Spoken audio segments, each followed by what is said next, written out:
Som Kiki a som súčasť Teneravis. Vnímam sa ako človeka, ktorý sa vlastne učí najviac počúvať prírodných učiteľov a v tomto momente to je pre mňa kakao. Vlastne pred pár mesiacmi som tam mala takú zaujímavú myšlienku. Medicína toho kaká, tá múdrosť toho kaká nás neprišla vlastne zachrániť navždy.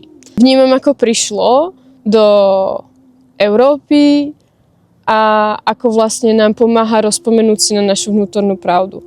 A vlastne tá je spojená s obrovskou hojnosťou vlastne s prírodou, je spojená s komunikáciou s prírodou, s zvieratami, s bylinkami, učenie sa vlastne od rastlín, učenie sa od svojho kmeňa, svojich ľudí navzájom, vlastne úprimná vďačnosť.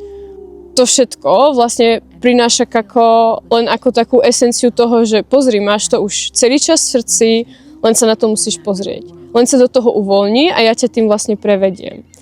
Vnímam, že prišlo sem, aby sme si na to spomenuli a aby sme vlastne potom, ale krok po kroku, začali viac a viac vnímať tú našu prírodu a vlastne tie bylinky a stromy a všetkých ostatných vlastne prírodných učiteľov, ktorí máme okolo seba.